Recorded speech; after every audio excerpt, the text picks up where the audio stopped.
Die sportspezifischen Übungen gehen weiter. Und wie sieht es jetzt aus? Good. So now we're going to do what's known as a thruster. Okay? So I'm sure everybody, or most people at some point have done a squat. Okay?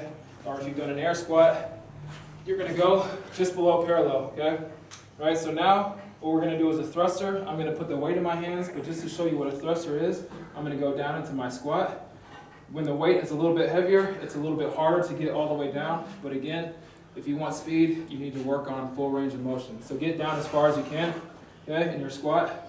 Go down into your squat, explode up, and push the weight up, okay? One thing to notice, right, when I push my weight up, I'll do it with just one. At the end of this lift, the weight is up, and it's above my head. Some guys, when they push the weight up, it's a little bit too far out in front, a little too far behind. You want it above your head. And I always tell my athletes, when your arms are up, at the end of this, you should be able to draw a line through one arm, through your ears, straight to the other arm. That's where it should be, okay? So let's get into the work. I'm gonna get my good base for my squat. The dumbbells are going up to my shoulders, okay? Down, explode up. Everything is an explosion. Das heißt also, wir gehen hier knapp unter parallel. Volle Bewegungsradius, also zwei Sachen sind sehr wichtig beim Explosivkrafttraining. Zum einen mal vollen Bewegungsradius und dann auch zum anderen mal unterschiedlicher Bewegungsradius. Und jetzt sehen wir auch hier wieder, die Beine explodieren hoch und die Arme explodieren gleichermaßen hoch. Und die Arme müssen auch komplett senkrecht über den Kopf geführt werden, nicht zu weit vorn, nicht zu weit hinten. Yep. And another variation of this exercise. So, just like our jump squats before, we took away that buildup of kinetic energy, that spring action when you get to the bottom of your squat. Okay?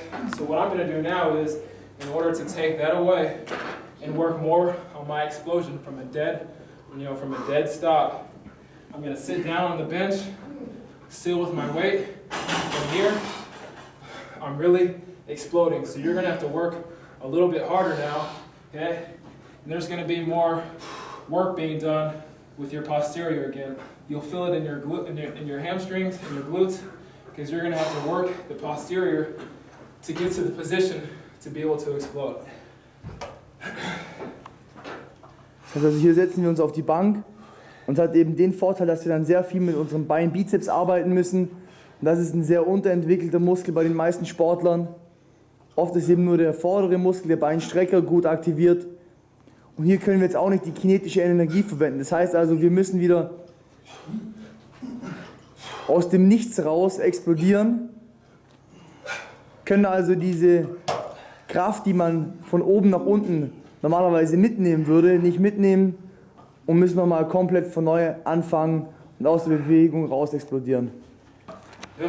One thing to remember, as you're thrusting the weight up, catch it, be controlled, right? Don't let the weight just come crashing down on your shoulder.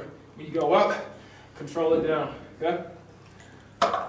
Genau, das Gewicht also immer runter kontrollieren, nicht einfach nur auf die Schulter runterfallen lassen. Okay.